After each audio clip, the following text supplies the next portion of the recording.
Hi everyone, welcome back to my new blog. আজকে আমি আপনাদের সাথে শেয়ার করব 2 ডেজের একটা ব্লগ। আর এই 2 ডেজ আমি কোথায় গেলাম, কার সাথে মিট করলাম, সবই আপনাদের সাথে শেয়ার করব। So start with the day 1। Finally আমরা New York to New Jersey যাচ্ছি আমার বেস্ট ফ্রেন্ড প্রীতির বাসায়। অনেক দিন ওর সাথে আমার দেখা হয় না, মানে অনেক দিন কি বলবো, অনেক বছর। তো আমাদের দুজনেরই প্ল্যান ছিল একটু দেখা করার, ফাইনালি আজকে সুযোগ হয়। তো আমরা বাসা থেকে একটু রাত করেই বের হই, যেহেতু আমার হাজব্যান্ডের একটু কাজ ছিল। আর আমার বাসা থেকে ওর বাসায় যেতে হাফ অ্যান আওয়ার মতো টাইম লাগে।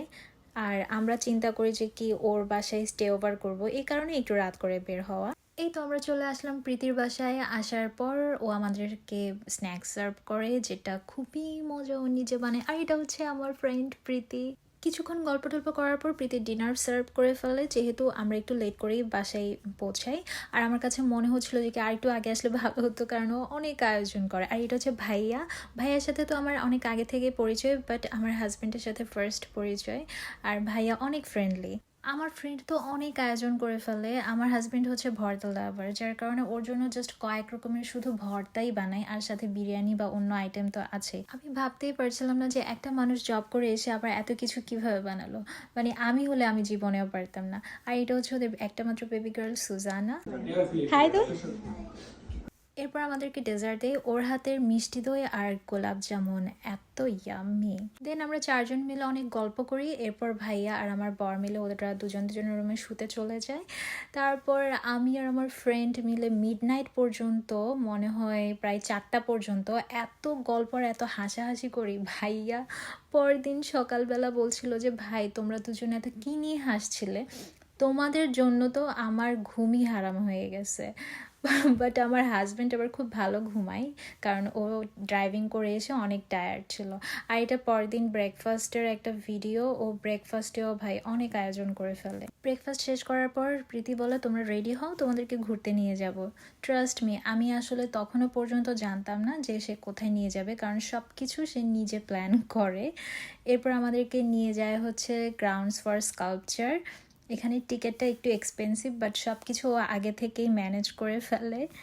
এখানে ছোট বড় অনেকগুলো স্কাল্পচার থাকে, তার মধ্যে একটা জিনিস বেশি ইন্টারেস্টিং লাগে আমাদের, এই সুটকেসটার মধ্যে ঢাকা বাংলাদেশ লেখা। মানে একটা স্ট্যাচু আছে, স্ট্যাচুর সামনে সুটকেস, এবং তার মধ্যে লেখা ঢাকা বাংলাদেশ। মানে আমরা দেখে তো এটা ওয়াও। বাচ্চা দুইটা অনেক কিউট না? ওদেরকে দেখে আমিও নেমে গেলাম ওদের সাথে পন্ডের মধ্যে। মানে ওদেরকে দেখা দেখে আমিও বাচ্চা হয়ে গেলাম। পরে আমি প্রীতিকে ডাকছিলাম, বাট প্রীতি অনেক ভয় পাচ্ছিল। কিন্তু সুজানা, মাশাল্লাহ, সুজানা একদমই ভয় পাচ্ছিল না। আমার সাথে ও নেমে পড়লো পন্ডের মধ্যে, বাট ওইটার ভিডিওটা করা হয়নি। এখানে অনেকগুলো স্কাল্পচার ছিল, কিছু স্কাল্পচারের মিনিং আমি নিজেও বুঝি না। যেমন এখানে এই স্ট্যাচুটা দেখে মনে হচ্ছিল যে কি সে পটি করতে বসছে, আসলে কিন্তু এমন না। মানে কিছু কিছু স্কাল্পচারের মিনিং আমি নিজেও বুঝতে পারছিলাম না। এইখানে আবার একটা ছোটোখাটো ফাউন্টেন আছে, সবাই আবার এই ফাউন্টেনের মধ্যে দাঁড়িয়েও একটা পিকচার তুলছে। তো আমরাও কিছু পিকচার অ্যান্ড ভিডিও করলাম। এখানে একটা গাছ দেখতে পারলাম, যেটার মধ্যে কোনো ধরনের পাতা ছিল না, একদম ভূতের গাছের মতো লাগছিল, পুরা বোতল টোতল দেয়া।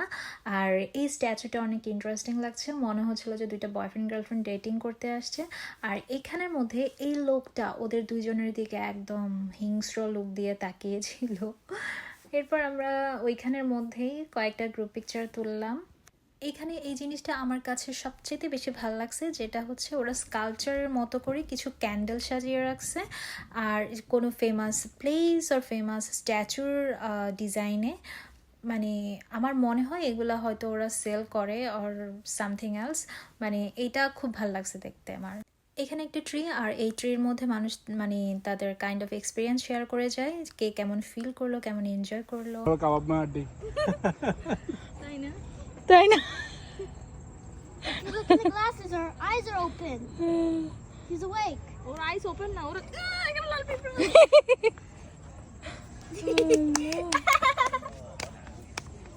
That's why I told you it's dirty. এই লোকটা বসে বসে কি চিন্তা করতেছে আল্লাহই জানে। আর এখানে একটা ডাইনিং টেবিল সেট করা, যেটার মধ্যে মানে ব্রেকফাস্ট সার্ভ করা, মানে বোঝানো হচ্ছে যে লেকের পাড়ে ব্রেকফাস্ট করবে।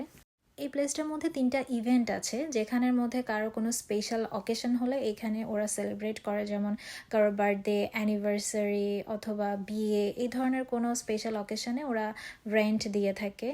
মানে হচ্ছে পুরো ওপেন একটা প্লেসে মানে কারো বিয়ে টিয়ে হয়। এই জিনিসটা খুব সুন্দর করছে, কেউ চাইলে খুব সুন্দরভাবে ওখানে ওদের ইভেন্টটা করতে পারে। আমার কাছে এরিয়াটা আসলে এত সুন্দর লাগছে, মানে খুব মনোমুগ্ধকর। আর এখানে যদি কোনো ফটোশ্যুট করা হয় তাহলে তো মানে খুবই সুন্দর আসবে পিকচারগুলো তখন। সুজানা এই স্ট্যাচুটা দেখে অনেক মজা পাচ্ছিল, কারণ সাথে যে বাচ্চাটা ছিল ওইটা ওর সমানই দেখতে। এরপর আমরা কিছু আর্টিফিশিয়াল বোট দেখলাম, আর দেখলাম হচ্ছে কিছু আর্টিস্টরা আর্ট করছে এরকম বোঝানো হচ্ছিল। তারপরে এখানে আবার একটা ফাউন্টেন দেখতে পেলাম। সবাই এখানে আসছে আর ভিডিও করছে, ছবি তুলছে। খুব সুন্দর লাগছিল জিনিসটা দেখতে। কি নাটক রে ভাই! পুরো এরিয়াটা ডিসকভার করে আমরা এখান থেকে বেরিয়ে যাই। আমরা এখানে আরও অনেক কিছু দেখি, বাট সব কিছু আমি ভিডিওতে অ্যাড করি না, কারণ হচ্ছে তখন ভিডিওটা অনেক লং হয়ে যাবে আর আপনারা অনেক বড় হয়ে যাবেন।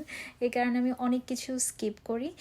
এরপর প্রীতি আমাদেরকে বলে চলো আমরা লাঞ্চ করে ফেলি, আর ও হচ্ছে আমাদের জন্য সি ফুড একটা রেস্টুরেন্টে আগে থেকেই বুক করে ফেলে, বাট ওটাতে কোনো এক কারণে যাওয়া হয়নি। দেন আমরা চলে আসি হচ্ছে একটা পাকিস্তানি রেস্টুরেন্টের নাম হচ্ছে জারাস রেস্টুরেন্ট। আর এটার ইন্টেরিয়র এবং ফুড কোয়ালিটি দুটোই ভালো ছিল, মোটামুটি খারাপ না। তো যাওয়ার পর ওরা আমাদেরকে অ্যাপাটাইজার সার্ভ করে, সেটা হচ্ছে পাপড়ি চাট।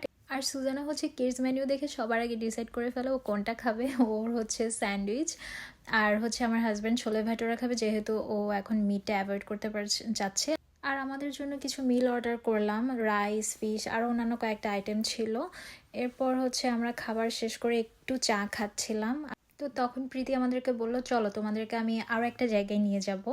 তো আমরা ওইখান থেকে বেরিয়ে পড়লাম। আর এই রাস্তাটা খুব সুন্দর লাগছিল দেখতে, পুরো চাইনিজ কোনো প্লেসের মতো মনে হচ্ছিল। তো আমরা যাচ্ছিলাম হচ্ছে প্রিন্সটন ইউনিভার্সিটি। এটা হচ্ছে পুরো ওয়ার্ল্ডের মধ্যে one of the best university. পুরো ভার্সিটিটা এত সুন্দর আর এরিয়াটা অনেক বড় ছিল, আমার কাছে মনে হচ্ছিল যে কি ইস, আমি যদি এই ভার্সিটিতে পড়তে পারতাম। I'm gonna keep it.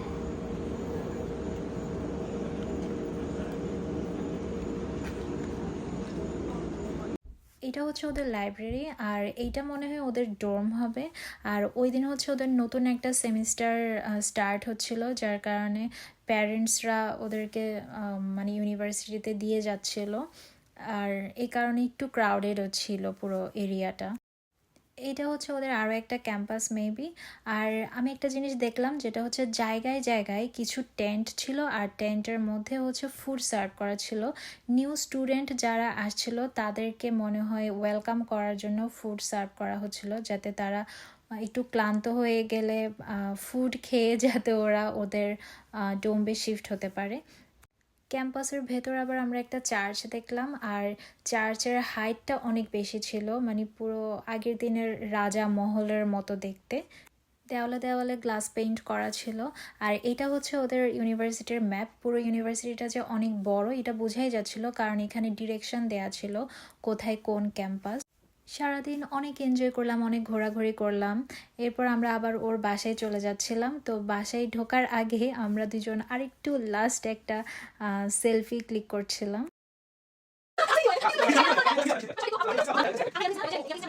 আমরা সবাই মিলে আবার আড্ডা দিচ্ছিলাম, আর আমি আর সুজানা মিলে আরেকটু ডেজার্ট খেয়ে নিলাম। Thank you so much. Thank you. Bestie. Bestie?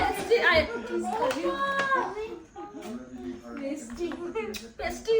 আগের দিন রাত থেকে শুরু করে পরদিন রাত পর্যন্ত আমরা অনেক এনজয় করছি। আর ফ্রেন্ডের সাথে বসলে আসলে পুরনো অনেক স্মৃতি মনে পড়ে যায়। অনেক ভালো একটা টাইম কাটলো আমাদের। Thanks for watching. আল্লাহ হাফেজ।